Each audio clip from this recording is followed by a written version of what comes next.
Shalom, selamat sore ibu-ibu yang Tuhan kasihi. Sore hari ini senang sekali rasanya kita dapat jumpa di tengah kesempatan untuk dapat merenungkan kembali firman Tuhan. Dan kesempatan sore hari ini saya ingin mengajak kita bersama selaku para perempuan untuk dapat kembali mendengar dan merenungkan firman Tuhan. Kesaksian firman Tuhan yang akan melandasi perenungan kita di sore hari ini saya ingin sampaikan melalui kesaksian Kolose pasal 3 ayat 18 hingga ayat yang ke-21. Sebelumnya mari kita merendahkan diri dan kita berdoa. Bapa di sorga, kami bersyukur kepadamu sebab sore hari ini kami diberikan ruang dan kesempatan untuk kembali dapat mendengar dan merenungkan sabdamu. Tuntun dan berkatilah kami Tuhan, supaya apa yang hendak kami dengar dan kami renungkan di sore hari ini dapat kami hayati dengan baik, lalu kemudian kami lakukan dalam hidup kami, baik sebagai pribadi, sebagai anggota keluarga, persekutuan, bahkan sebagai anggota masyarakat dan bangsa. Kami menyerahkan pemberitaan firman saat ini ke dalam pimpinan dan penyertaan-Mu. Dalam nama Tuhan Yesus kami berdoa. Amin. Kolose pasal 3 ayat 18 hingga ayat yang ke-21 saya bacakan untuk ibu-ibu sekalian. Firman Tuhan dikatakan demikian. Hai istri-istri, tunduklah kepada suamimu sebagaimana seharusnya di dalam Tuhan. Hai suami-suami, kasihilah sesama istrimu dan janganlah berlaku kasar terhadap dia. Hai anak-anak, taatilah orang tuamu dalam segala hal, karena itulah yang indah di dalam Tuhan. Hai bapak-bapak, janganlah sakiti hati anakmu, supaya jangan tawar hatinya. Demikian ibu-ibu yang Tuhan kasihi, firman Tuhan yang berkenan menyapa kita pada sore hari ini. Maka yang berbahagia adalah kita yang mendengarnya, memelihara serta melakukannya dalam hidup kita dari hari ke hari. Terpujilah nama Tuhan. Ibu-ibu yang Tuhan kasihi, sejak kita dilahirkan di tengah-tengah kehidupan dunia ini, maka saya yakin, saya percaya, dan ibu-ibu bisa mengaminkan bahwa kita lahir dengan latar belakang yang berbeda. Kita lahir dengan bentukan adat istiadat yang berbeda. Begitu juga ketika kemudian kita bertumbuh, kita beranjak dari seorang bayi menjadi anak-anak, menjadi remaja, menjadi pemuda, dan terus pertumbuhan selanjutnya. Latar belakang itu tidak bisa dilepaskan. Model bentukan di tengah-tengah keluarga itu tidak bisa dihindari. Bahkan tradisi, budaya, adat istiadat menjadi bagian yang menyekitari kehidupan kita sekalian. Oleh karena bedanya latar belakang itulah, oleh karena juga bedanya adat istiadat serta budaya yang menyekitari kita itulah, maka tidak jarang juga dalam kehidupan persekutuan, bahkan dalam kehidupan di tengah-tengah keluarga, itu juga menempatkan kita pada model, baik model kepemimpinan ataupun model pemahaman dan komunikasi yang tidak sama.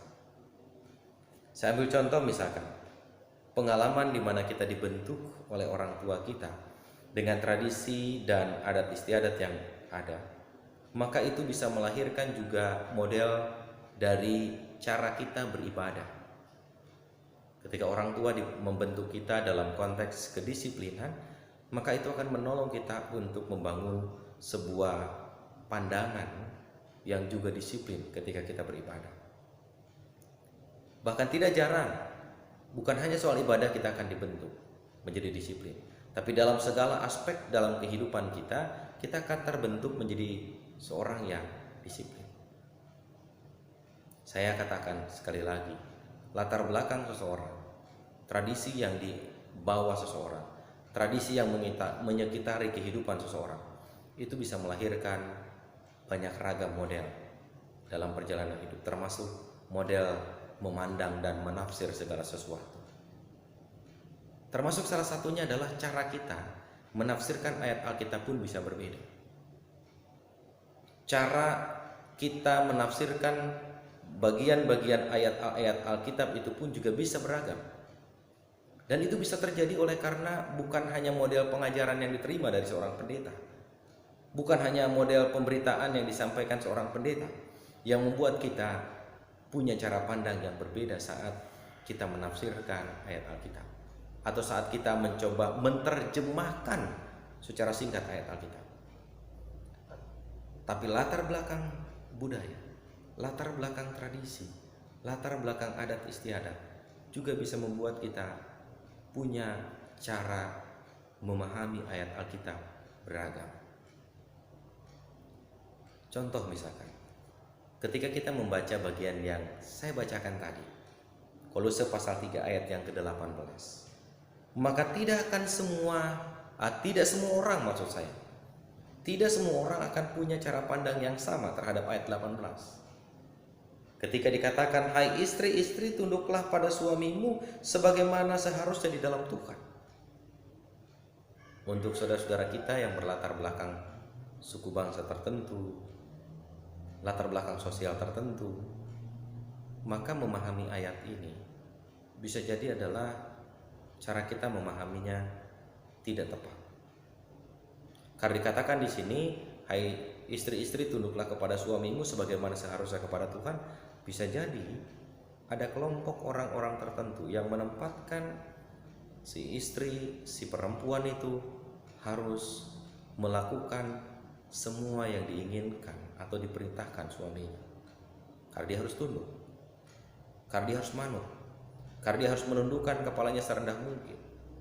Bisa jadi akan seperti itu. Tapi bisa jadi untuk masyarakat tertentu, maka ayat yang ke-19 yang menjadi nilai lebih. Hai suami-suami, kasihilah istrimu dan jangan berlaku kasar terhadap dia. Bisa jadi ketika si istri melihat suaminya berlaku tidak baik, berlaku kasar, maka istrinya akan mengatakan, firman Tuhan berkata seperti ini, firman Tuhan berkata seperti itu, ayat Alkitab berkata begini, ayat Alkitab berkata begitu. Saudara-saudara, para perempuan yang Tuhan kasihi, bagian ini bukan hendak mengatakan kepada kita bahwa suami dan istri, orang tua dan anak berhak menjadikan ayat Alkitab sebagai senjata dalam rangka membela kepentingannya masing-masing. Si istri akan membela dirinya dengan berkata, hai suami-suami, kasihilah istrimu. Si suami akan membela dirinya dengan berargumen, hai istri-istri, tunduklah kepada suamimu. Jika ini yang diterapkan, jika praktek menggunakan ayat Alkitab sebagai senjata kita gunakan dalam kehidupan kita, maka tidak ada satupun kehidupan rumah tangga, kehidupan keluarga yang saya yakini bisa terbangun secara baik kalau masing-masing menggunakan senjata Kolose pasal 3 ayat 18 dan Kolose pasal 3 ayat 19 serta Kolose pasal 3 ayat 21. Semua pasti akan membela kepentingannya. Semua pasti akan menegakkan apa yang menjadi kepentingannya. Sementara yang dimaksudkan oleh penulis surat Kolose bukan itu. Tapi yang mau dimaksudkan oleh penulis surat Kolose adalah semua orang di tengah keluarga, di tengah persekutuan, di tengah masyarakat, apapun gendernya, apapun statusnya, mau orang tua atau anak, mau istri atau suami, mau laki-laki atau perempuan, dia punya panggilan yang sama. Dia punya panggilan untuk membangun kesetaraan. Dia punya panggilan untuk membangun kesederajatan. Dia punya panggilan untuk membangun nilai penghormatan. Itu yang terpenting. Bukan ayat ini dipakai untuk membela atau menutupi kekurangan dan kesalahan kita. Bukan ayat ini dipakai untuk kemudian membela diri kita setelah kita melakukan kesalahan. Oleh karena ayat Alkitabnya berkata, hai istri-istri, tunduklah kepada suamimu. Bukan begitu. Begitu pula sebaliknya, hai suami-suami, kasihilah istrimu. Bukan begitu juga. Tetapi justru melalui pesan ini, Paulus mau mengajak kepada kita, penulis surat Kolose mau mengajak kepada kita pentingnya memelihara kehidupan dalam kesetaraan, dalam kesederajatan. Dan orang Kristen dipanggil untuk pertama-tama mewujudkan itu di tengah-tengah hidup keluarganya. Supaya tidak ada jenjang yang begitu jomplang, supaya tidak terkesan muncul hierarki yang begitu tinggi. Tetapi dengan kesetaraan, semua orang, siapapun itu, punya peran yang sama. Inilah yang harus menjadi bagian dari refleksi kita di tengah-tengah kehidupan yang kita lakukan. Karena tidak jarang tadi latar belakang cukup mempengaruhi kita, cukup mempengaruhi saya, cukup mempengaruhi ibu-ibu ketika menafsirkan, bahkan mencoba memahami ayat Alkitab. Bahkan tidak jarang saya menjumpai, saya menemukan ada orang-orang Kristen yang justru menggunakan ayat Alkitab bukan lagi sebagai upaya membela, tapi sebagai senjata untuk menyalahkan sesamanya. Itu tidak tepat. Ayat ini ditulis punya latar belakang tertentu, dalam konteks tertentu, yang tentu saja ketika itu ditulis dalam konteks tertentu, maka konteks itu bukan konteks misalkan saling menyalahkan, bukan, tapi justru latar belakang kehidupan saudara-saudara yang disapa oleh penulis surat ini punya perbedaan dalam cara memahami, dalam cara memaknai peran-peran anggota keluarga. Itulah sebabnya kemudian ayat ini dipilih atau tulisan ini dibuat dalam rangka menyetarakan setiap anggota keluarga. Semua orang punya tanggung jawab untuk memelihara keharmonisan. Semua orang, setiap anggota keluarga, peran apapun itu, mau ayah, ibu atau anak, punya tanggung jawab untuk menjaga irama yang senada. Bukan hanya si ibu yang mencoba menyelaraskan nada, tapi si bapak pun perlu menyelaraskan nada. Begitu juga dengan anak-anak. Tidak akan pernah ada keselarasan nada jika masing-masing hanya mengandalkan ego dan kepentingannya.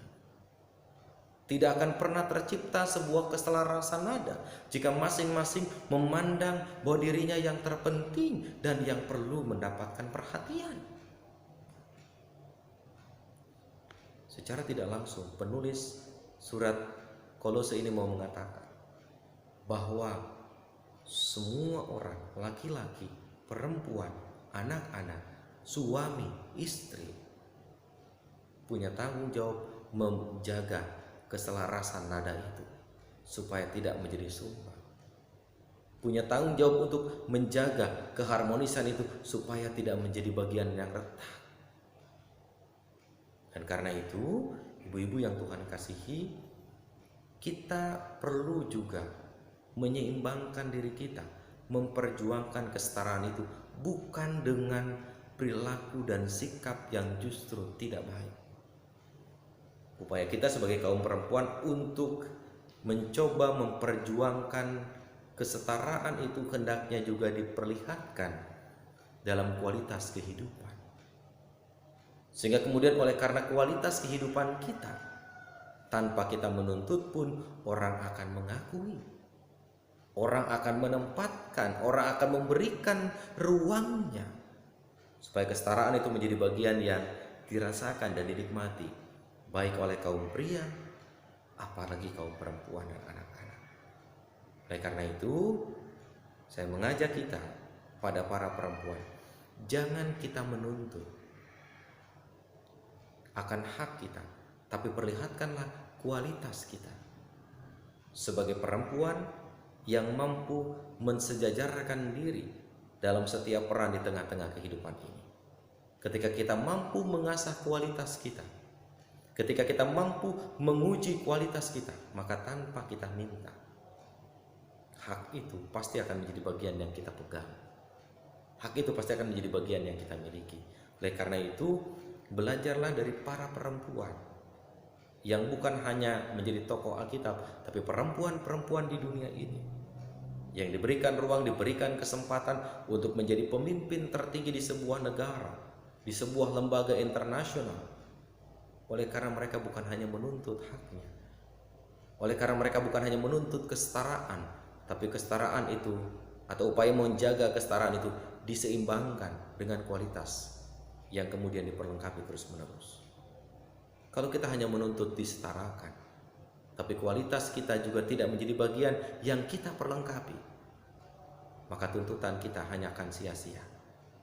Tapi kalau kita balik, ketika kita kemudian memperlekatkan dan memperlengkapi kualitas kehidupan kita sebagai perempuan dengan segala kelengkapan yang kita perlukan dan kita butuhkan, percayalah, nilai-nilai kesetaraan itu, baik dalam proses kepemimpinan dan lain sebagainya, itu akan menjadi bagian yang turut menyekitari kita dimanapun kita berada. Oleh karena itu, bangunlah kesetaraan mulai dari diri kita. Bangunlah kesederajatan mulai dari diri kita. Dan awalilah langkah itu dari tengah-tengah kehidupan keluarga kita masing-masing. Tuhan pasti bukan hanya menyertai, tapi juga memberkati. Amin.